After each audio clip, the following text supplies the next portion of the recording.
Alrighty, Representative Arturo Alonso, thank you very much for joining me, sir. It's a pleasure to be here, Mariano. Always honored to have you be here and connecting perspectives. I appreciate that, man. So if you wouldn't mind by introducing yourself to somebody who may not be familiar with your work. For sure. No, for those that might not know who I am, right now I'm serving as a state representative, representing House District 89, located in South Oklahoma City. Finishing up actually my first term as right now as the youngest legislator in Oklahoma. My background's in engineering, so politics has been kind of a different ride for me within these past 2 years. But it's been awesome. It's been great to know people like yourself, but just learning a lot about the political process and what that means for our different communities in Oklahoma. So wonderful, very nice. And this particular session that we're about to wrap up here has been marked by some pretty controversial legislation, especially with relation to anti-immigration bills. So one of the most famous that people may have heard of is House Bill 4156. So somebody who's new to that topic, what is House Bill 4156? Yeah, and I'm glad you mentioned that because this year we saw multiple anti-immigrant bills. 4156 being kind of the most, just the biggest one because it came in a very interesting way, a very unconventional way. But essentially what 4156 does, it creates a new crime called impermissible occupation. And someone is in violation of this new crime if they enter the United States unlawfully without authorization, and they're residing within the state of Oklahoma. So if someone is in violation of impermissible occupation, then the first offense is a misdemeanor, punishable by a $500 fine and a one year sentence in the county jail. Any future offense would be considered a felony with double the fine and double the sentence in the Oklahoma Detention Center. And during both instances, or any instance, that person would have to leave the state of Oklahoma within 72 hours. And the bill itself is very problematic because it doesn't really focus on specifics. It doesn't include how law enforcement would enforce this new crime. It doesn't provide additional training or resources. And it does violate a lot of the policy that's currently in statute within different police departments, sheriff's offices, because many police chiefs, law enforcement leaders have came out and said that the only way to really enforce something like this is by racially profiling. Right now, there is really no cause of action that someone has to, do. There's no crime that someone has to commit. Only by looking like someone might be undocumented, they could be at fault for this. So it puts both citizens and non-citizens at risks, and it will cost the state a lot of money. And right now, with that bill, we've recently seen both the Department of Justice and local and national organizations file lawsuits in opposition of the bill because it is unconstitutional. On grounds of the supremacy clause, there's certain powers reserved to the federal government, others reserved to the states. And because immigration is one of those things more dealt at the national level, this bill tends to kind of create problems in that sense. It essentially creating a crime for a federal offense. Sure. And importantly, that was something that was brought up in debate, in particular by Senator Michael Brooks Jimenez, who in debate on the Senate floor against Senator Treat mentioned the fact that that supremacy clause has been upheld by the Supreme Court. For example, in the 2012 case of Arizona versus United States, where the Supreme Court made it clear that immigration policy is the purview of the federal government exclusively, and that being in the country after illegally entering is not a second crime. So this would create that second crime, which is the Supreme Court has ruled is not the case. But as you mentioned, there's lots of challenges already being made on constitutional grounds and so forth. But on a moral level, I mean, this is also one of the big concerns, right? The fear that it's putting in the immigrant community, the opening the floodgates for allowing for racial profiling, as you mentioned. And it is worth considering just how much of a radical expansion of police powers this would give, right? Whereas, except for in the case of you being driving in a vehicle, the police don't have the right to just come up to you and ask for your paperwork, right? This is not a police state, it's a free country where citizens have the right not to be accosted in that way, right? Now, the authors of the bill say that this would target more people in the act of committing crimes, but there's nothing in the legislation that says that, right? And there's no enforcement mechanism. There's no methods of training for how it should be done. This was sort of pushed out, as you mentioned, in an unconventional sense within the last few weeks of the session, rather than going through the ordinary committee process where there's debate, there's an amendment process and so forth. The only amendments that were brought up were by Senator Brooks, on the Senate side at least, were immediately dismissed without real argumentation. Right? And that, I think, to me, is revelatory of the quick way it was done, that it was meant to be something that was pushed through rather than thought through. Yeah, right? and you bring up two really important points. I mean, for one, a lot of the intent behind this bill from the Attorney General and the Speaker, because those were the two big leaders, state leaders pushing this bill. And in Oklahoma right now, there is conversations about illegal grow operations within the cannabis industry, and they're trying to find a way to prevent that from happening.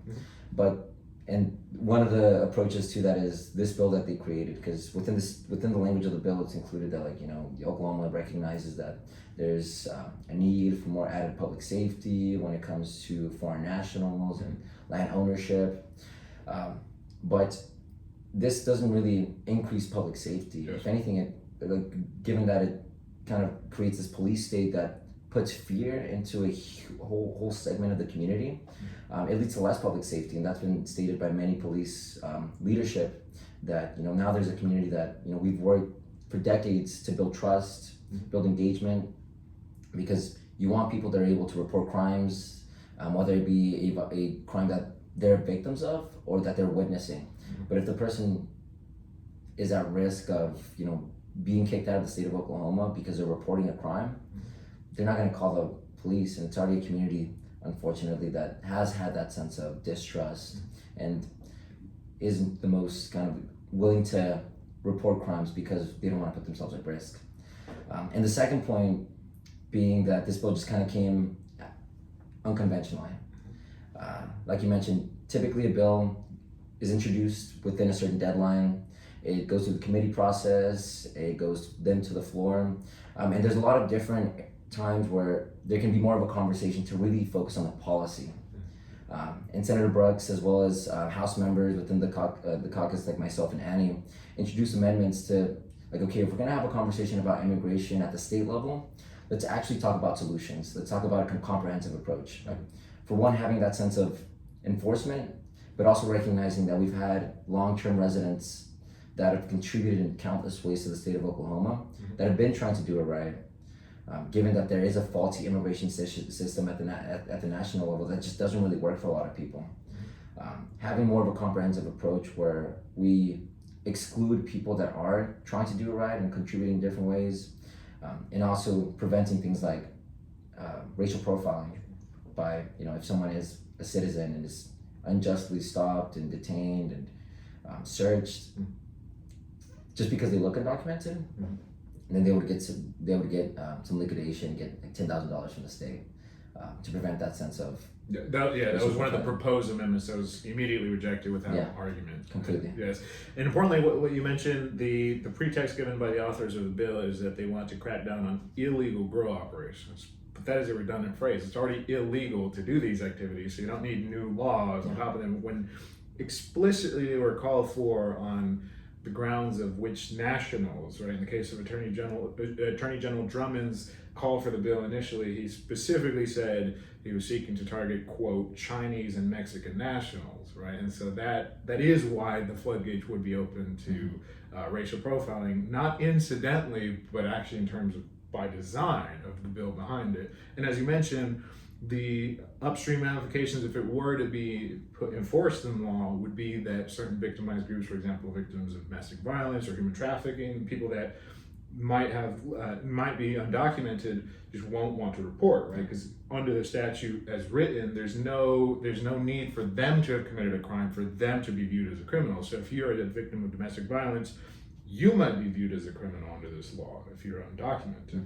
So that are some of the upstream effects of this bill that would happen. Fortunately, as you mentioned, there are forms of litigation currently ongoing that will hopefully prevent this bill from happening. So if you could expand on what the progress is with that litigation. Yeah, so within these past few weeks, we've seen the Department of Justice file their initial complaints that essentially opens the lawsuit against 4156. And right now, they're the people that they're filing a lawsuit against is the state of Oklahoma, the governor of the state of Oklahoma, Kevin Stitt, Attorney General, the Department of Public Safety, and essentially they're filing this lawsuit because the federal government recognizes that immigration is within their jurisdiction, within their kind of legal purview. I think that would be the term. So they've started those lawsuits, and that's one of those things that, and in addition to that, the ACLU, the National Immigration Law Center, and MALDEFS, which is the Mexican Immigration Law Center, they've filed two separate lawsuits to, essentially detain the law as well, and show that it isn't constitutional. And that's one thing that we expected from the beginning. Whenever we were debating and questioning the bills as they were coming onto the floor, that's one of the things that was brought up multiple times, that implementing this law would cost the state a lot of just resources, whether it be time, money, and because of the lawsuit, but also because it's victimizing a whole community of people that contributes through taxpayer dollars, through their work, through so many different things. I would add to that, the cost to the states would be a reputational cost. Yeah. On a national stage, this is something of an embarrassment. This is, again, not incidental. This was the point, to make the state, quote, the most unattractive to migrants, right? And so when that is the purpose of making the state unappealing, right? There's a huge irony here that our governor, who signed this bill into law, his big campaign slogan was he wanted to make Oklahoma a top 10 state. Mm-hmm. Now, if you look at things, at metrics for voter turnout, educational outcomes, healthcare outcomes, we're in all of these metrics towards the bottom, 48, 49, 50 in some of these cases, right? So a bill that is intended to make the state look worse still, right, is just the wrong way to approach this. Fortunately, as we've been talking about, there's been these methods of legally opposing the bill. But one of the things I think is important that we mentioned as well is the ways in which we, the people, have shown up in different demonstrations we've done. So if you could detail some of the activities of the popular demonstrations that have gone on just outside this building. We're currently in the Oklahoma State Capitol, and we've been, both of us have been involved in organizing the demonstrations that we detail. Yeah, no, and it's been awesome to see the kind of the momentum that we've seen outside the Capitol. People have become more engaged and aware about a lot of the things going on because it directly impacts them, or a loved one or someone within their family or within the kind of their circles. But since the beginning, we've seen different people. We hosted a community forum, a town hall, where we brought in different state leaders. So we brought in members of the Latino Legislative Caucus, members of school board, pretty much all most of the Latino elected officials that we have in the state of Oklahoma, to just inform people about what's happening. We were able to bring out, over 500, 600 people to that initial town hall, where we just kind of addressed people's concerns, walked people through with where we were. At the time, the bill had just passed the House of Representatives, and it hadn't been heard in the Senate. So there was still a different approach in trying to get people to contact the legislator, to contact the governor's office, just finding different ways to stop the bill, or finding a way for them to just encourage the legislator to accept the different amendments. Because like I said, a big approach was trying to make it more comprehensive, trying to really bring a better approach to this immigration law. So we saw that, and people were encouraged and motivated. And it's just about getting people informed. Since then, we saw a lot of people within, high school students, high school leaders organize student-led walkouts. I know there was multiple people that were able to be a part of those. People within LULAC, so the League of United Latin American Citizens, candidates. I myself was able to attend a few of those student-led walkouts, and it was all coordinated by student leaders at around the same time to walk out and just demonstrate their opposition to 4156. And it was really encouraging and motivating to see kind of just the initiative that young people took when it came to bringing awareness to an issue like this. Sure. Because they were directly impacted. We saw different kind of protests and rallies outside the Capitol. During the day that it was heard in the Senate, I know LULAC, as well as a few other organizations, organized a demonstration on the north steps of the Capitol. And that was awesome to see people just come out and engage. I think we had around like 300, 400 people at the Capitol. And we should mention as well, so I happen to be a board member of LULAC, and Yes. one of the things that, in terms of the planning that went on, was it was very short notice, right? Yeah. Partly because of how quickly the process was rushed through. We only announced the protest maybe 4 or 5 days in advance, and yet we had hundreds of people turn out on a weekday during Yeah. the middle of the day. And so there is that hunger among the community to have our voices heard, to express dissent, when in this case, the government is so clearly acting contrary to the interests of the population, right? And so that was the smaller of the two demonstrations, but then on May 15th, we had a very, very large demonstration, which the Latino Caucus, along with LULAC and other groups, helped organizing. You were one of the principal organizers of that event, so if you could describe what went down that day. Yeah, no, because typically for about 8 years now, we've been celebrating Hispanic Day at the Capitol, which typically that event, it's a celebration where we invite people within the Latino community to come and show our culture through dance, through music, food, art, and it's a celebration to, kind of demonstrate the culture, but also celebrate the contributions that the Latino community has, brings to the state of Oklahoma with state leaders. In planning, a lot of the groups that we would typically invite didn't feel comfortable celebrating with the same state leaders that wanted to kick them out of the state of Oklahoma. And rightfully so, because why would they? So rather than canceling, because for a bit we were thinking about canceling the event, we've had enough people tell us hey, they don't feel comfortable coming to the Capitol. Should we consider canceling it? I know myself and a few other people no, we should still kind of come and show up and demonstrate that we belong here. Yep. And initially it was we were continuing to plan the original celebration, but through some conversations with people here at the Capitol, as well as leaders within different organizations like LULAC, we decided to pivot, and rather than having the celebration, we wanted to organize a peaceful demonstration, a peaceful rally, protest, to demonstrate our opposition, to uplift our stories, and show who we really are, because oftentimes legislators here at the Capitol have this perception that immigrants are criminals, they're terrorists, traffickers, but that's not the reality. It's kind of it's a misguided, I think, perspective that just elevates a very small portion of the immigrant community, because of the dysfunction at the southern border. For the most part, people come because of economic reasons, because they're seeking better opportunities that maybe they didn't receive in their home country, and there might be that small percentage of people that do want to take advantage of the dysfunction on the border.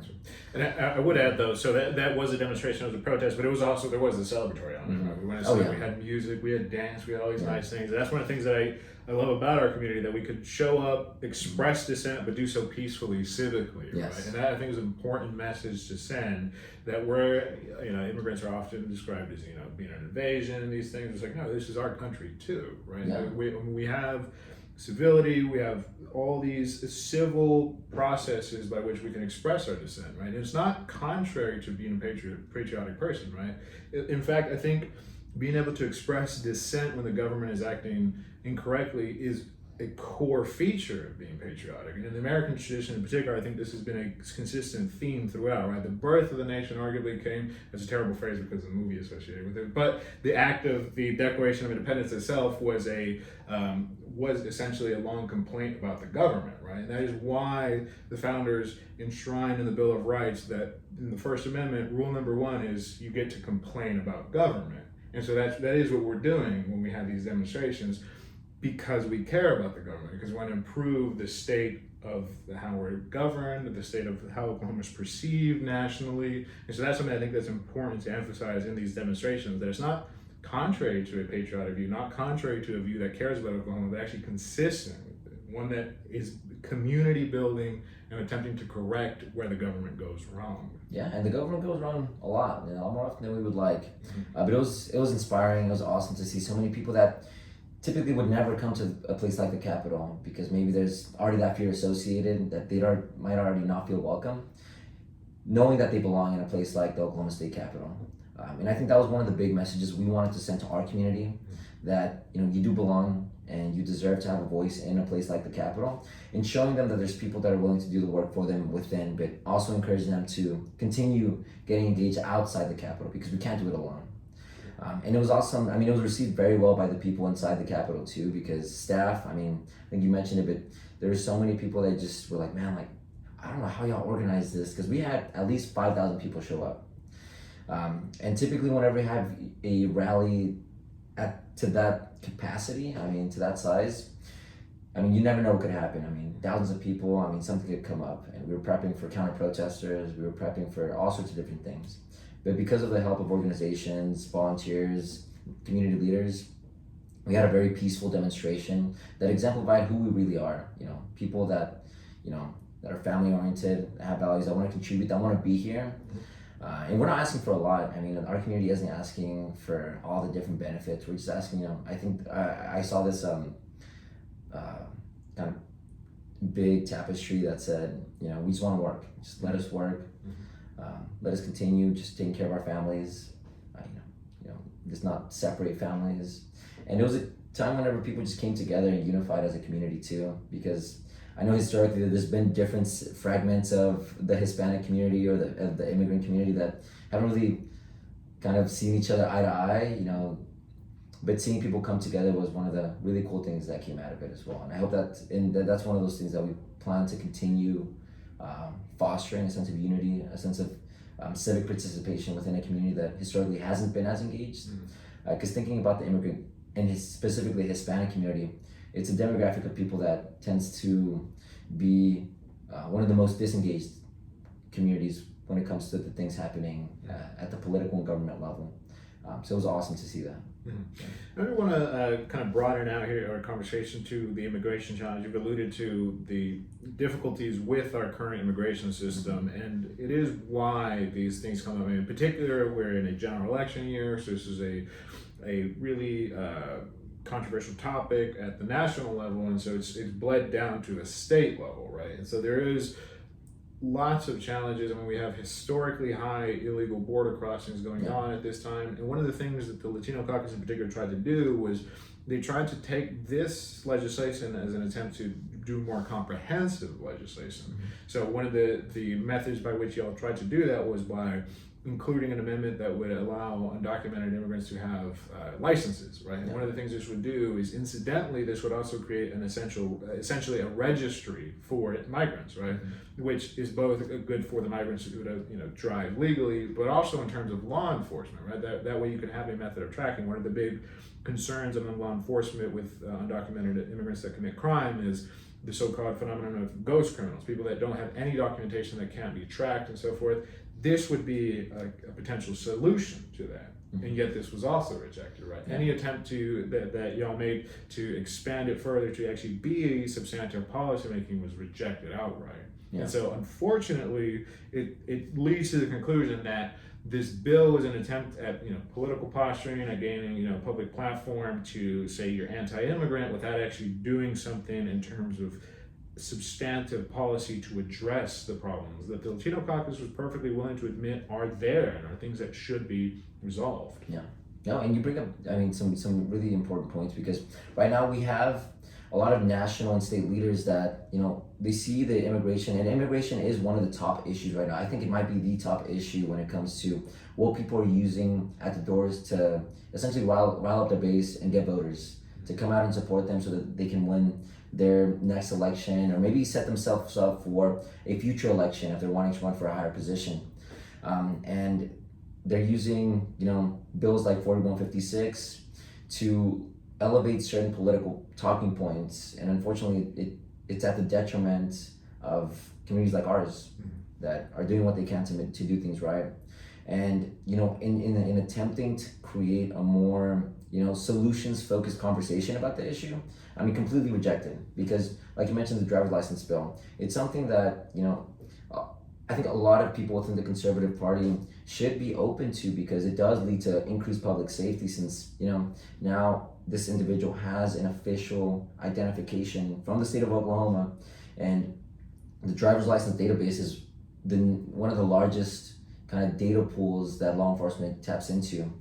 So it just increases public safety. Not only that, but it also increased things like, cost of insurance whenever people, are out there driving. It just makes the streets a lot more safe whenever you have someone that's driving with a license. And it would also increase a lot of money going into the state of Oklahoma because people also have to pay to get that driver's license. And I know within that amendment, it would have included an exclusion. So yes, we understand that we want to have this level of enforcement for maybe newer arrivals. We want to limit the amount, being somewhat understanding with the people that were pushing the bill. Let's have that sense of enforcement with newer arrivals, but let's kind of create some exclusions for people that are trying to do it right and have been here in Oklahoma. Because just within this bill, I know within my own district, I have business owners that are undocumented, but they have, say, 25 employees, and 5 of them are citizens. So they're contributing, but also providing jobs for people that are citizens in Oklahoma. And those are people that we should find ways to keep in Oklahoma and not want to kick out. Sure. Just because of political reasons. So it is frustrating whenever you try to have a solutions focused conversation, but the politics just gets in the way. Yes. And I know during the rally, one of the big things that we were kind of pushing people to do is post these notes on legislator offices. We covered the governor's door with notes that said, you broke my heart. You chose politics over people. And that's exactly what this bill is. Yeah. And I remember being a part of a bunch of roundtables whenever we were analyzing the text of the bill, trying to understand what all the considerations or the impacts would be. And if you approach it with logic, the questions kind of they don't stop coming out. Okay, what about this situation? What about that situation? It doesn't distinguish between how a minor would be dealt with compared to an adult, for example. And it's this isn't a serious bill because it's more focused on politics. 100%. And as you mentioned, when you think about it logically, it's obviously you and I are pro-immigration here, but even from the side, even considering the side that's concerned about the current immigration situation, from their perspective, this is simply not a substantive solution. One of the reasons being that the aspect of the bill that would cause deportations, there's just no enforcement mechanism. The government doesn't have an infrastructure to do that, and where they would be even deported to is unclear, because Mexico has said clearly that it will not accept deportations from anyone other than the federal government, right? And so if you're deporting them to other states, right, this becomes an interstate, there's tensions legally there as well. And so it's as you mentioned, the Latino Congress wanted to be sympathetic to the concerns of the authors to an extent, but importantly, it's not, there's an important difference between seeing a real crisis at the federal level and having a solution to that crisis, whereas in their case, they didn't have a solution. Instead, they just merely had a bill that's hostile towards immigrants, and importantly, hostile towards people living in Oklahoma in many cases their whole lives, right? Whether it be people that are, weren't able to get DACA status, that did come here as children and have known nothing else but living as an Oklahoman, and yet they're equally considered, illegal. And as the bill is written, there are no provisions for people in the process of getting approved their paperwork and so forth. So there's a lot of technical complications that come along with it that show that this was not meant to be a solution. It was merely meant to be to cast stones at migrants without realizing how much of a ripple effect that would have on Oklahomans more generally. Yeah. And you said it perfectly, because it is one of those things that people don't really understand the full implications of a bill like this, how it really directly impacts not only those migrant communities, but so many other communities as well, because we have a lot of households that are mixed status households. Maybe the parents are undocumented, but the kids aren't. Or maybe they have someone that's on the path towards residency or citizenship. And again, that is a logical consistency with the proponents of the bill too, that often they tend to tout their conservatism, right, of wanting to promote family values, while this bill would very easily separate families. It's critical. Yes, these are people that, in the case of immigrants, people that come here to want to work, that believe in the American dream, that have a patriotic vision of what America can be and what it means to be an American or an Oklahoman, and yet these are the people that are wanting to exclude, wanting to kick out, right?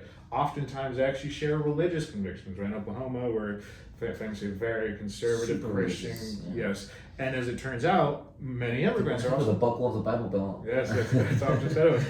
And many immigrant communities are themselves faithful believers as well, Someone right? else. So when you look into Scripture, I mean, it's very clear what the admonitions are that the virtuous way of approaching foreigners is acceptance, right? Yeah. It's bringing them Treat them in. as one of your own. Yeah. And so, again, there's that logical inconsistency even among the proponents of the bills with the values they purport to have on the one hand as conservatives, with the actual consequences of the bill if it were to be put in place. Yes. Yeah, no, it's incredibly hypocritical. I mean, we're a state that's pro-faith, pro-family. Oh, it says to be pro-faith, pro-family, pro-public safety, and this does the complete opposite. I mean, and again, you mentioned it, I mean, perfectly. It's one of those things that, like, it's only going to make public safety, it's only going to hurt public safety, it's separating families, and it's contributing to, I mean, in addition to that, we tend to be a very business-friendly state, and to have, strong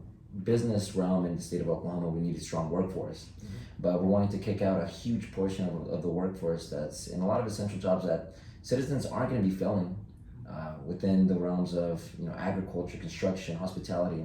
But immigrant communities aren't just that; they're also nurses, they're engineers, they're people. I mean, working in so many different areas that are essentially building also the state of Oklahoma. So it is very hypocritical when it comes to the bill as well, because it goes against so many of the big values state leaders say we stand for. But then we see bills like 4156 that do the complete opposite. Sure. Is there anything else by way of wrapping up the topic around 4156 that you'd like to mention? Yeah. No, it's one of those things that, unfortunately, bills like this instill a lot of fear, anxiety, concerns in I know communities like the ones I represent, but communities throughout the whole state of Oklahoma. And in conversating with people, there is, talks about, okay, like, should I consider leaving the state of Oklahoma? People have already left the state of Oklahoma.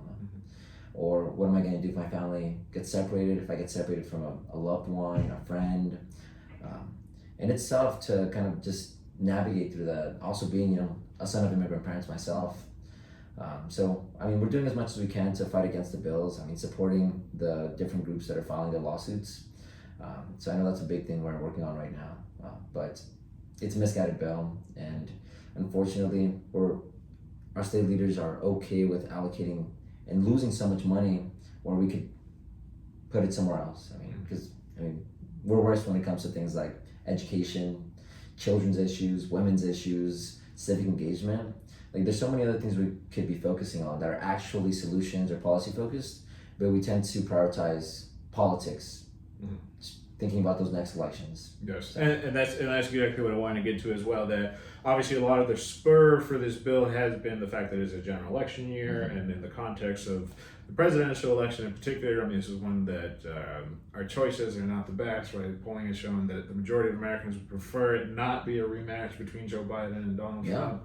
That is a circumstance in which we're in. So I guess what would be your message to anybody listening as far as how should we prepare for the 2024 election and its consequences? It does seem like, every election cycle, particularly every general election cycle, has always said that, this is the most important election of our lifetime, right?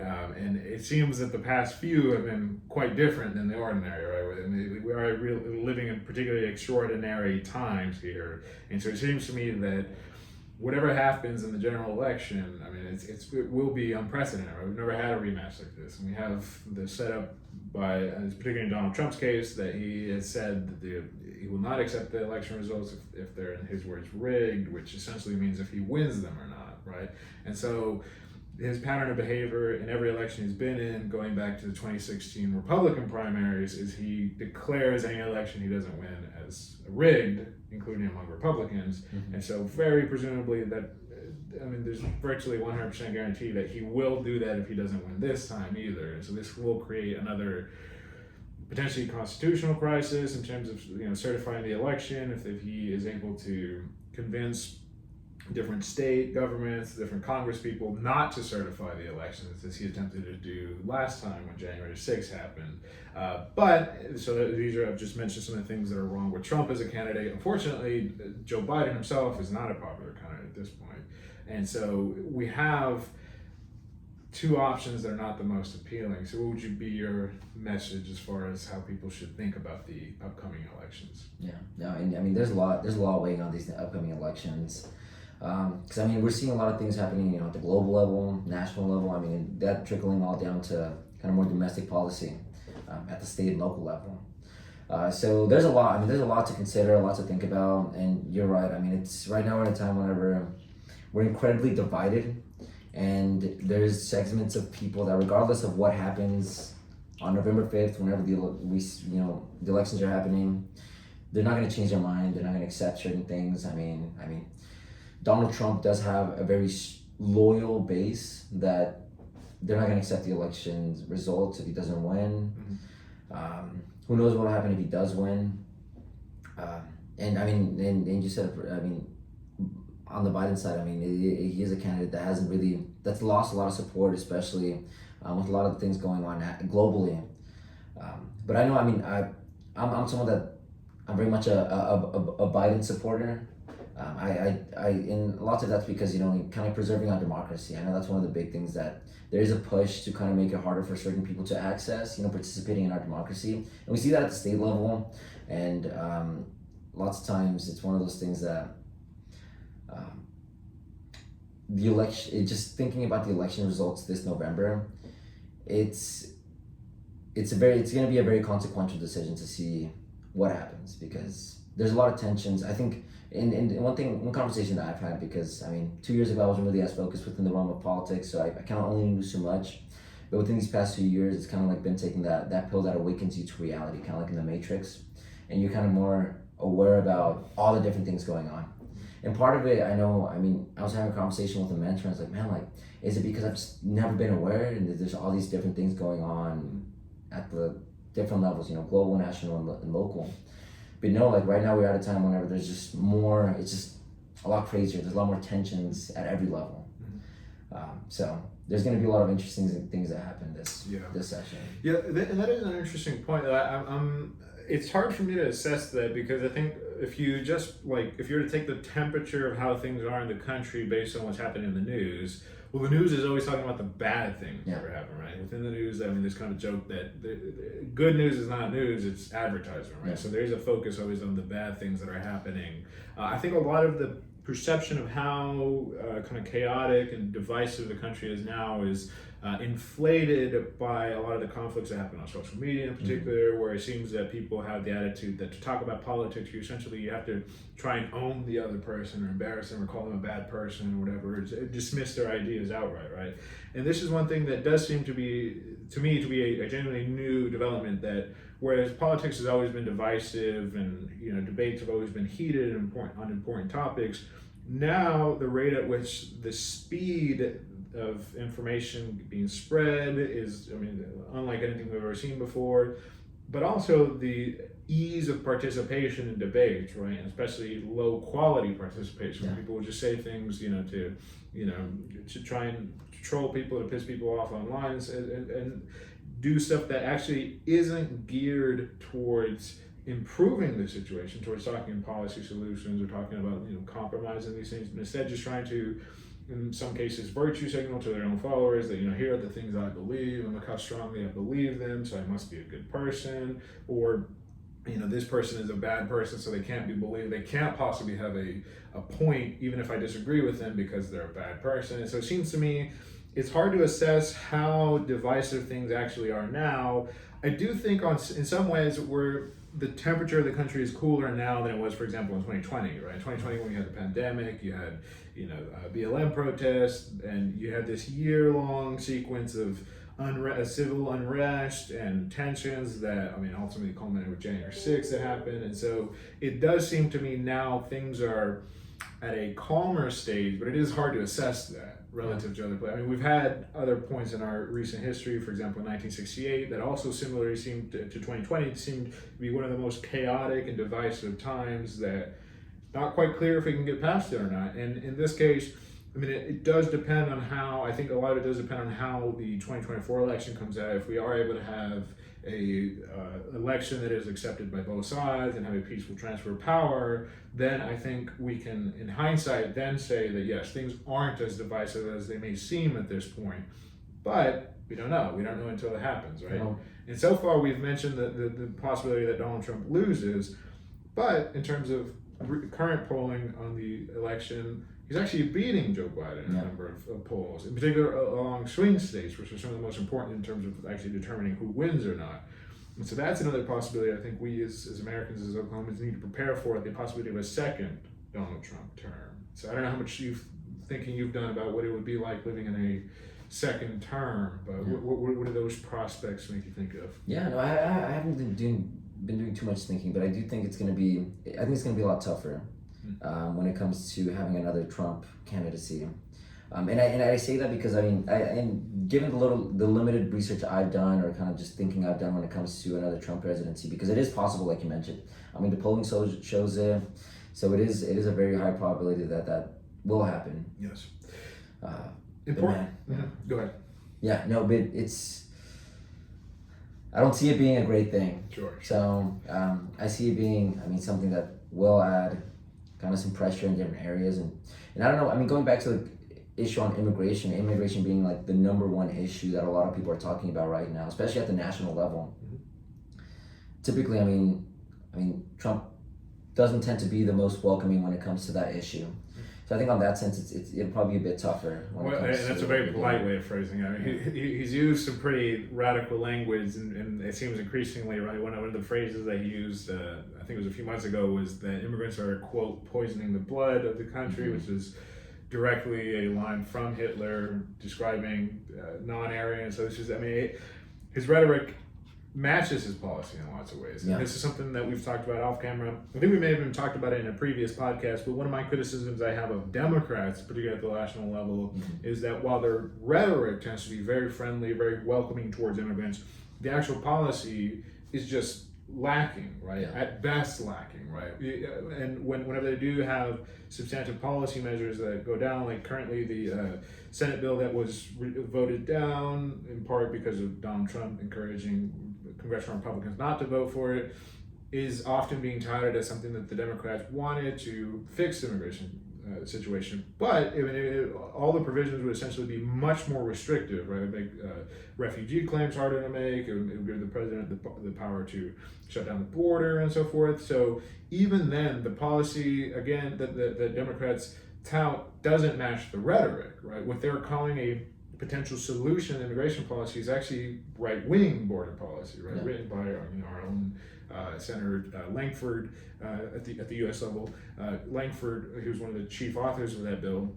So this is one of the criticisms I have. You mentioned earlier that you're a big supporter of Biden. I voted for Biden and plan to do so again, but it's an important difference between Biden and Trump is most of us who will vote for Biden aren't necessarily doing so very enthusiastically, but rather as a lesser of two evils type choice. And so that I think is an important difference, that Trump supporters love Trump and are enthusiastic to vote for the man, whereas Biden supporters, often it's a reluctant, that he's just the better of the two options. But among many left-leaning political figures, particularly as you mentioned earlier with global conflicts, especially in terms of the Israel-Palestine conflict, Biden is bleeding support among his base, and that's something that the combination of national angst with inflation, with immigration, and so forth, and the perception that Biden is too old for the job, which is a widely held perception, that his cognitive faculties are not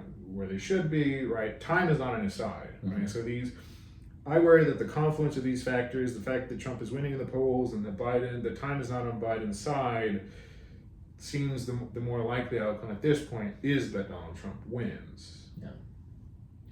Yeah, and that's the scary part. Oh boy, yeah.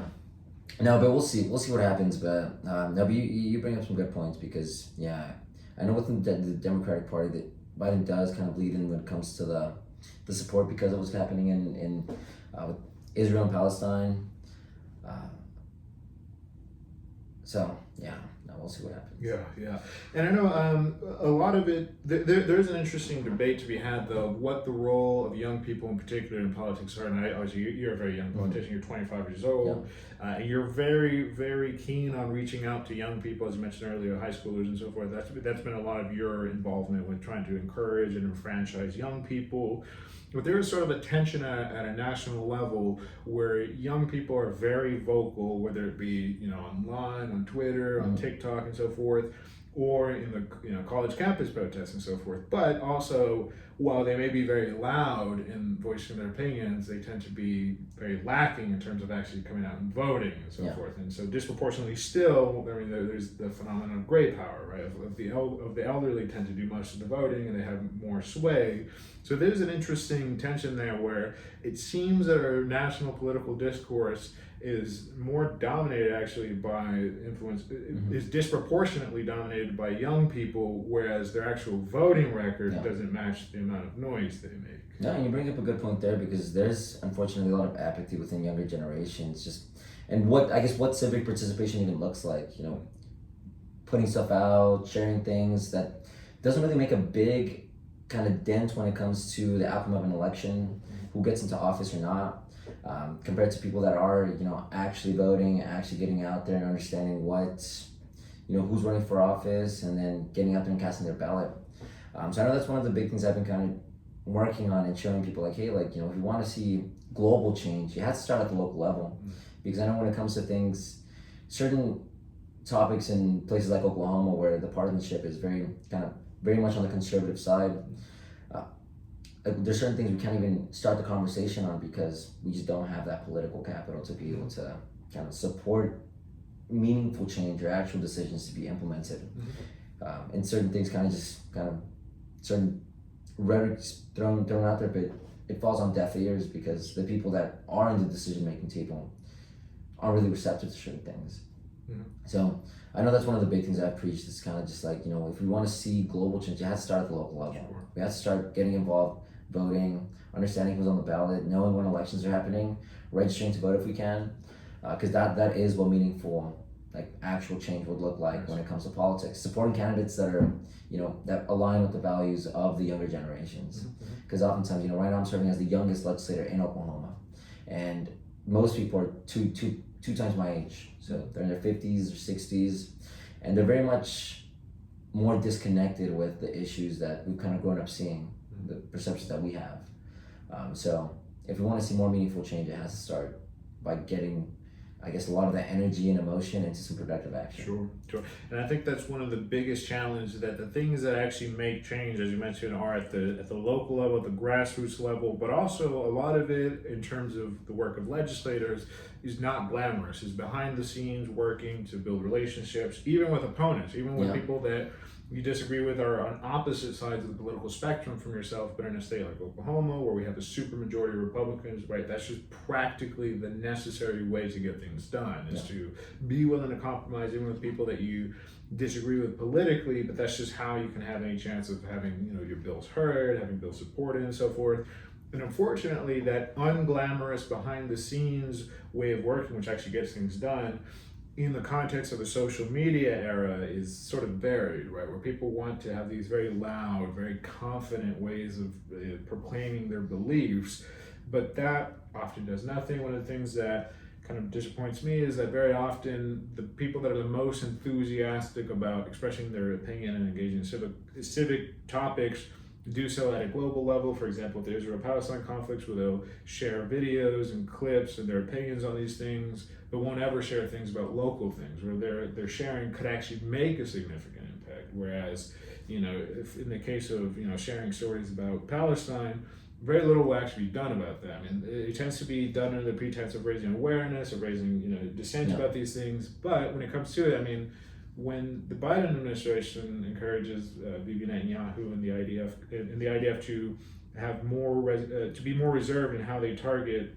different military operations, particularly with the aim of decreasing civilian deaths, right? Even that doesn't work, right? And that's the president telling this person who funds their operations, and yet people think that their stories on TikTok and Instagram are doing something about that, where it really does nothing. Whereas if they had that same level of involvement with local issues, with grassroots issues, that actually could make a much more significant difference. And this is one thing that I think you and I have a slightly different perspective here, where I have a more pessimistic view of activism online. I tend to view it as not being a particularly good thing. I think it raises the temperature in terms of the tension, political discourse, and it's a facsimile of political activism where it's not actually doing anything. You're not actually being civically engaged by sharing things on your story, and yet many people think they are. And many of the people that are the most keen to do so will criticize others for not doing so, thinking that they're somehow, burying their head in the sand or not helping the cause. But actually, when it's an ineffectual means of activism, to me, that's not only not helpful. I mean, it's increasing tensions in a way that makes it harder for the people that do the unglamorous work of working behind the scenes more difficult. Because when the unglamorous work is, a careful civil process of building relationships, it just takes one really heated social media post to, complicate things, to make things worse, right? If you, as is so often the case in online activism, just calling people names is disparaging people's character, right? That is the opposite of relationship building. That makes people feel even further apart. And so far I've been talking about, activists, we the people that do this, but unfortunately this is increasingly a trend among elected officials to use their positions to tout themselves, their personalities, to get an audience following. And so, we can see this with different reactionary forms of politicians at the federal level in particular, but at all levels, right? This idea of using their platform for their political ideology rather than having substantive solutions, I worry is increasingly a trend, especially in the area of social media. Yeah, no, and you got a point there, because it does kind of lead to more tension. And I know a lot of the work that we try to do in places like the Oklahoma State Capitol is doing that back end work, the strategic work, where we've been able to be successful at killing certain bills when it comes to like some of the anti-immigrant bills that we saw, by just leveraging a lot of the relationships we've built. And we've built them because we've been able to be civil and diplomatic about how we communicate with people, how we go about building relationships, and leveraging kind of also organizations that we build relationships with, where if we kind of were like all guns a-blazing, we wouldn't really get much stuff done, because there's different approaches. And I know I'm someone that does value multiple approaches to, civic participation or even legislating, because you have people that, they might not be as effective, but they're more advocates and they stand true to the things they care about, which, part of it does kind of like for people to know what's happening. They need to be informed. They need to know. They need to have that sense of like, okay, like something's bringing me into this. And the kind of social media, the social aspect, sometimes it can be detrimental, but I think in some aspects it does bring people that never would have thought about politics into the mix. But I know I'm someone that kind of wants to bring anyone and everyone as possible into the mix, which, I know we've had conversations about this in the past, that it has its pros and cons. Sure. Whenever some people maybe do we want them as involved when it comes to certain conversations or certain decisions based off of maybe their approach or their level of understanding about an issue. And I can definitely respect and admire the desire to have more people feel included, more people feel involved. Where we've talked off camera and we have a bit of a disagreement is the quality of engagement. Right? Yeah. This is one thing that I think is a thing that our generation will have to figure out. Right? To what extent is your engagement actually helping things? Right? Is it, as you mentioned, right? A lot of activists want to inform people, want to entice people into becoming interested in politics. Right? I can see some value in that. My worry, however, is that too often it's these big picture pie in the sky ideas of I'm going to state my opinion very confidently and show people how much of a good how much I care about these things, which is fine, but in terms of actually the mechanisms of how legislation is done, in my view, that doesn't do much. That really it's that the more boring, subtle work. And for transparency's sake, I do work as your policy research intern. And as you mentioned, some of the bills that you and the Latino caucus had worked to kill, right? These are things that many of the activists never even heard about, never even read about, and unfortunately, that work will never get the limelight. That the work that y'all have done in terms of actually investigating the bills, in terms of reading them, coming up with what sort of strategic options are available to combat these bills, right? That is, in my view, how things actually get done. That is how the community actually gets served. Whereas that doesn't get celebrated as much as the very confident and prolific posters online of people that will post any opinion they have, which more power to them. They're free to express their opinions, but to what end is my question. Yeah. No, and that's a good point because it's about understanding what success looks like for someone. To some it is, being strategic and getting stuff done. I know that's been my approach within these past 2 years in serving in office, trying to build relationships, be a bridge builder in a way, build relationships and get stuff done and be effective. Yes. While someone else might, their what level of success is, like always signing up for what they believe in. Sure. Which is building those relationships and compromising. I mean, there's that sense of compromise, having to the give and take. And I know in some issues, I'll be willing to give and take. In others, it's kind of more like, that's where I stand in that. Sure, yeah, no, and I think that's an important thing, and I want to praise the way you've handled it so far, because you have been in a tough situation where a lot of times the people in your ear are encouraging you to take a really hard line position. In some cases, I've been that voice, right? So when Representative J.J. Humphreys attempted to pass a bill, I think it was HB 3031, the one that would classify any immigrant involved with drug crime as a terrorist, right? Yeah. Me and other people were encouraging to speak very strongly against him, and in my case, I was asking you to call for his resignation. Fortunately, I think you chose against that. You chose a more moderate path where you did express dissent against the bill in a way that was more civic, in a way that didn't tear the bridge between you two, so that way you can have influence, that way you can have rapport. And so I did submit a draft to you of a call for his resignation that fortunately I was able to publish as an op-ed in the Oklahoman instead. But so that's, I just raised that as an example of a place where you chose moderation, I think wisely, in terms of actually like being able to be in an effective position. And so I hope among future candidates that they embrace that, the idea that yes, your immediate impulsive feelings might be to speak very strongly and harshly against people that you're opponents of, but in terms of what is to the benefit of the community you serve, a lot of times it's letting cooler heads prevail. Yeah. A lot of times it's that ability to take a breather, to step back, and have the foresight to see that this bill is one bill among hundreds that will be brought up in whatever term. And so in terms of having sway over others and your opponents, right, sometimes the way to do it is be civil, even if that means kind of sucking up your own pride and just doing what is best for your constituents, rather than what you in the moment feel would be the most satisfying reaction to that bill.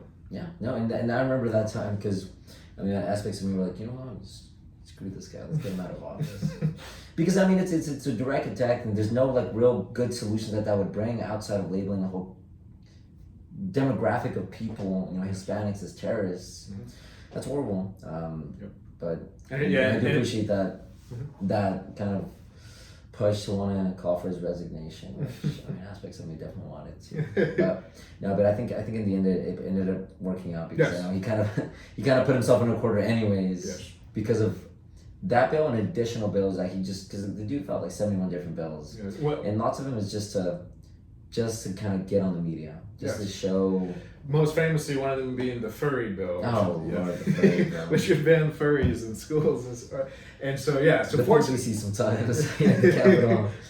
So fortunately, that was an instance where, again, moderation went out. He sort of stepped on a rake himself because some of his bills were so reactionary. So that was a good thing. But in terms of a future focus approach, that's a big theme in your campaign, right? Your future's ours. Yes, that's right. Futuro's nuestro. Futuro's nuestro. That's right. What are in the near term future? What are your plans? What are the things on your radar? Oh, quite a bit of things, man. So I've had the opportunity to join this regional commission on AI and education.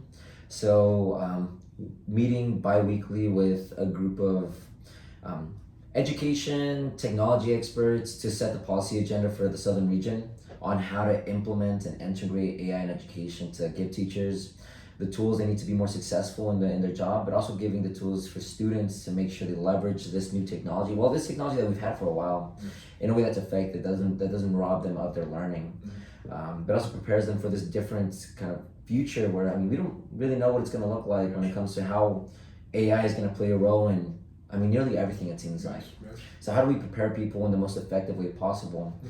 Recognizing the opportunities, but also the challenges and risks that come with this new technology, and making sure people don't get left behind. And that's one thing we talked about this off camera a bit too, but I mean, one of the things that seems to me is that in terms of the future of education, embracing AI will just be a very necessary step, Yes. right? And so the example I give is in whether you take an advanced mathematics class or chemistry or physics or something like that, one of the core competencies of those courses is for you to develop fluency with calculators, Yes. right? And so it seems to me an analogy within research, within English language, is to develop fluency using these large language models to your benefit, right? Not as an end in itself, right? Similar with calculators, right? The point isn't just that you can do it on the calculator, but that you can actually problem solve, that you can enhance your own ability to understand questions by using the technology available. And so this is one thing, I mean, it's been a challenge so far, right, with, teachers that are worried about things like, people that turn in essays, that they're actually write and so forth. But hopefully in the near future, we'll find a way to embrace and use it, right? So it's not a method of cheating, but actually a method of augmenting your own abilities with language and your own ability to do research as well. No, and I love the way you brought up the concept of a calculator too, because I think I did a little bit of research, and whenever like the calculators were rolling out, the math teachers were like, okay, we're not going to implement calculators because the students aren't learning. But rather than spending so much time learning how to kind of, calculate something that's going to take its time, and not really focusing as much on the theory, on maybe like how to apply the mathematical concept to the real world. They're just spending so much time making sure that they didn't make a mistake on their long division, on their multiplication. So because now, I mean, students have the ability to leverage this tool, the calculator, to focus more on, okay, how do I implement this mathematical concept onto whatever I'm wanting to apply it to, and like really focus on the theory, on the application, rather than just this kind of like lengthy math that you might make a mistake every here and there. It's gonna be, but there was pushback. There's pushback from teachers. There's pushback because they didn't really know, like, hey, like students are cheating. Like they're like, I'm teaching them. I'm spending maybe like 3 weeks teaching them how to multiply or divide effectively, where now it takes them a week to know how to use a calculator to do the exact same thing. And that will be a challenge, figuring out what things we should leave to the human brains and what things we should have machines augment. But that is one thing that excites me in terms of the future of research, particularly of advanced sciences, is how much intellectual grunt work the AI will be able to do on our behalf, right? Whether it be, in the form of research papers that are meta-analyses that, comb through large swaths of literature on a given topic, right? An AI system could do that and compile the information, compile the overlapping information, contradictions in ways that could be instantaneous compared to a group of researchers even, right? And so the prospects for what sort of benefits in terms of research produced and published, I mean, that could be huge. I mean, we could really be on the cusp of a really enormous intellectual revolution for our culture. No, it's going to be huge, and I'm super excited about those opportunities within, I mean, so many different industries. I mean, healthcare, education, I mean, research within, I mean, because we have a lot of problems that are going to only continue to increase in the amount of like kind of just prevalence, things like environmental sustainability. And going back to what you mentioned about cheating, I mean, I know there's been research done that says, cheaters are going to cheat. So whether it be people that use things like other technologies to cheat, now they just have a new tool to add to the tool belt. I think there's statistics that show that AI hasn't increased the amount of people that have cheated. They rather than using Chegg or using whatever other thing that they used to use, they're using AI to kind of do that. So it's one of those things that people are pushing back because, it's robbing students of learning. But I think a better approach is, how do I integrate concepts into the curriculum where a student is most likely going to use this technology.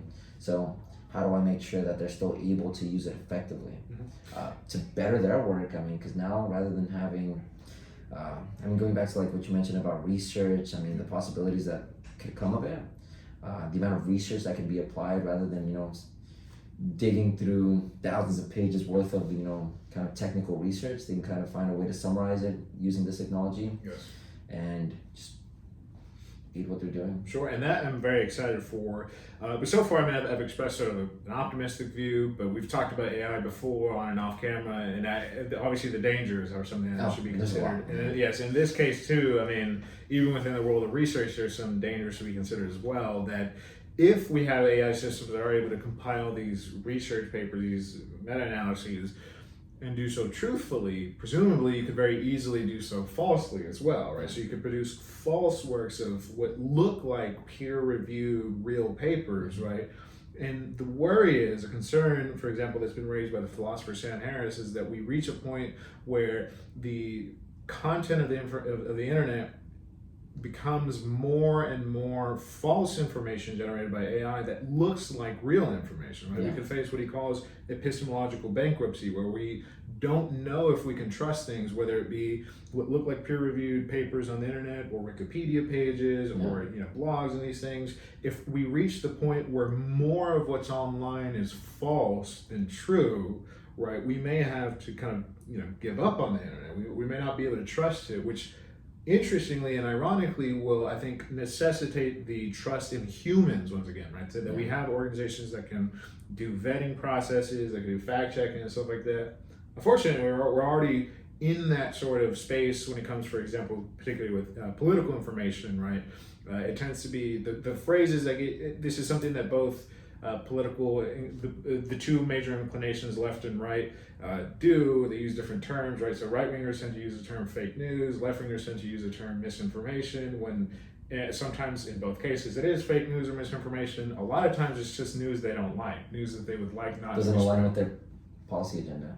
And so we're already at the point where even true stories can be just ruled out because of ideological convictions as being false, right? And so and this isn't even an AI thing at all, right? AI hasn't gotten a hold on our sources of political discourse yet.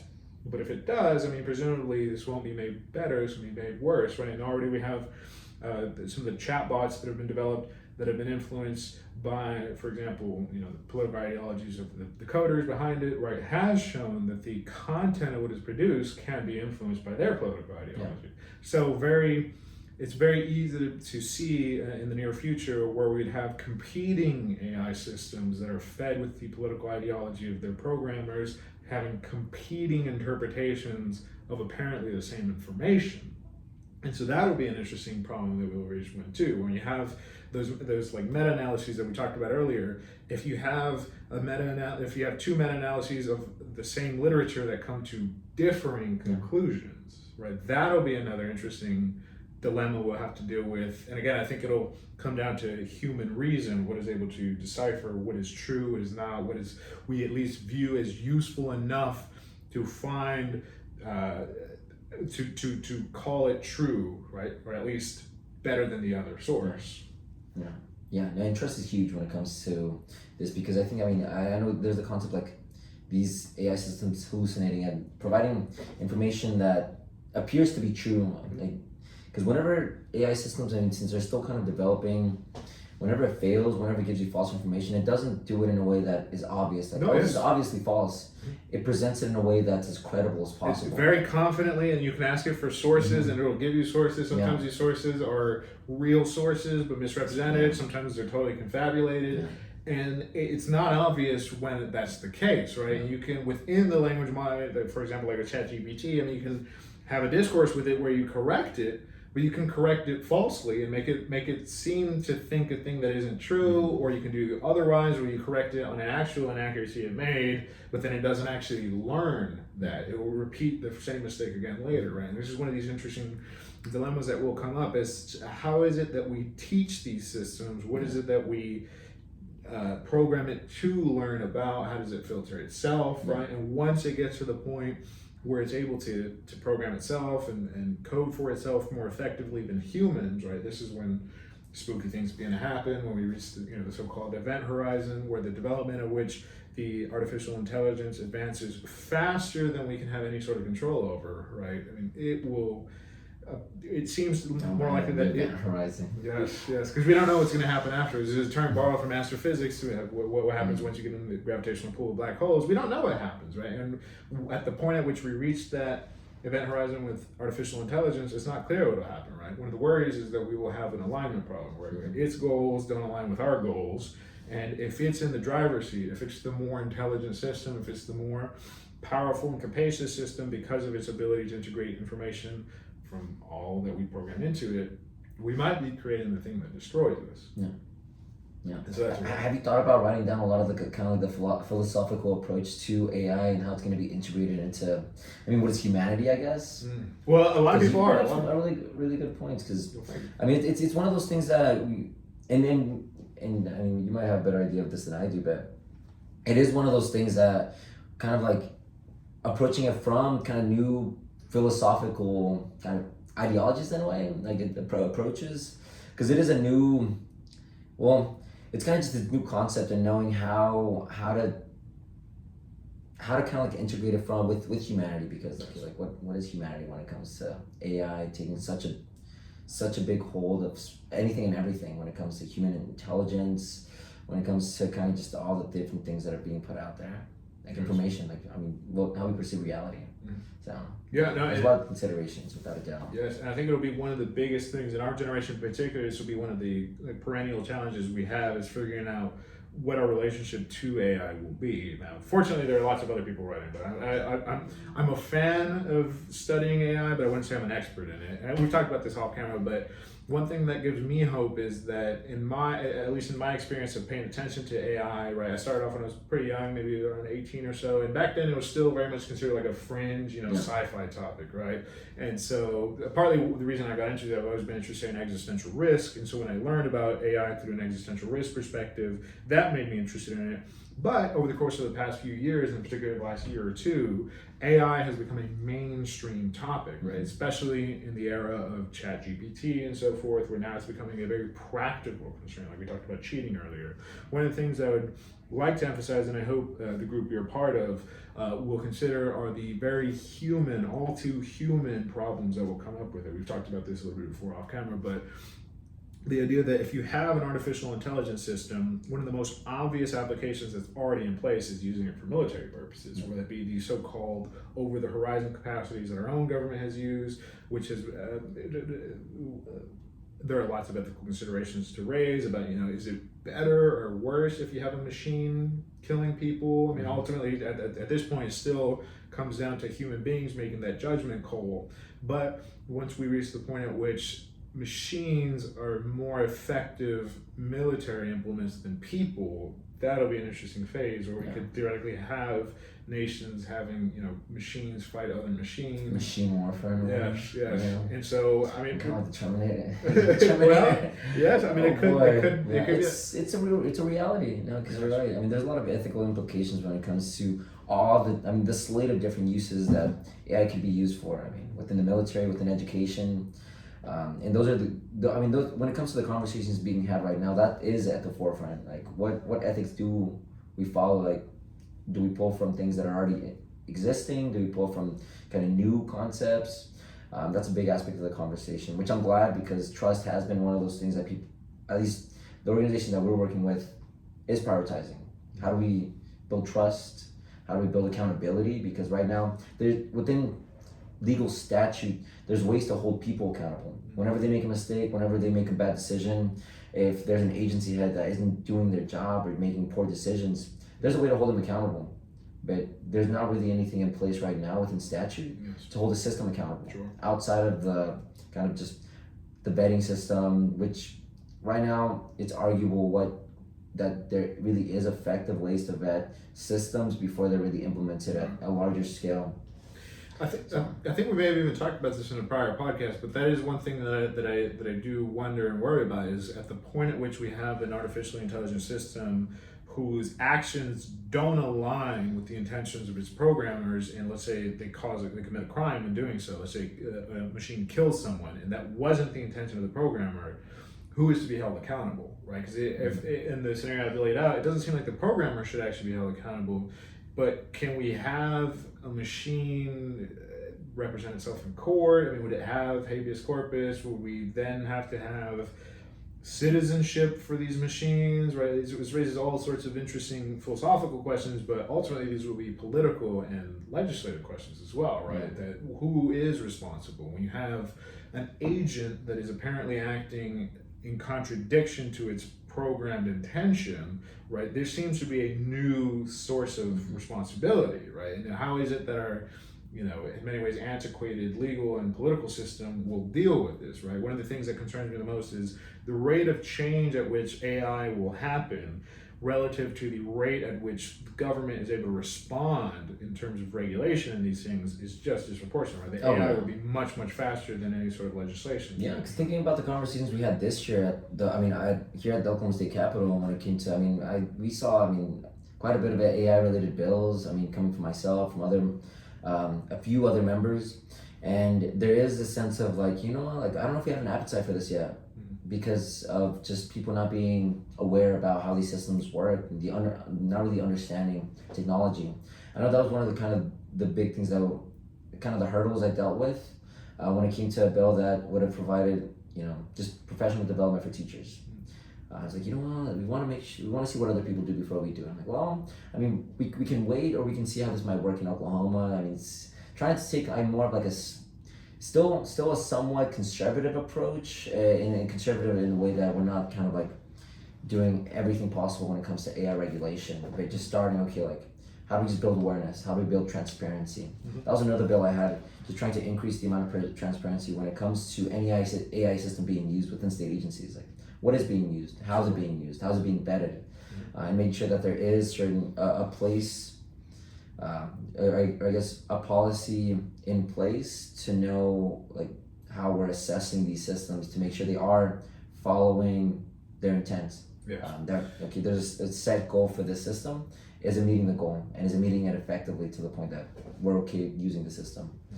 We don't have anything like that right now, so we're kind of just, I think any form of regulation would be a blind regulation, because we're still haven't really built up that sense of awareness. And that kind of raises two equal and opposite concerns for me, both the prospect of an unregulated technological arms race of developing AI on the one hand, on the other hand, having people over-regulate that, for example, people in this building that are just not familiar with what AI even is, how it works. Yeah. If they put regulations blindly, right, that itself will be something I'm concerned about. So there's a tension between the two, both having no regulation and too much regulation. To me, both seem to be twin, equal, and opposite perils that it's going to take a balanced approach. You can't over-regulate to the point that you stifle innovation and prevent, the potential opportunities of this technology. But you don't want to just let it kind of just fly by as loose as possible, because I think there are real risks and challenges that are going to come up because of the implementation of AI and the quickness of AI being implemented.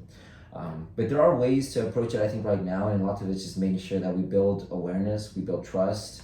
In that awareness, we create certain guardrails, and there's different approaches that we've seen at the national and global level when it comes to risk assessment.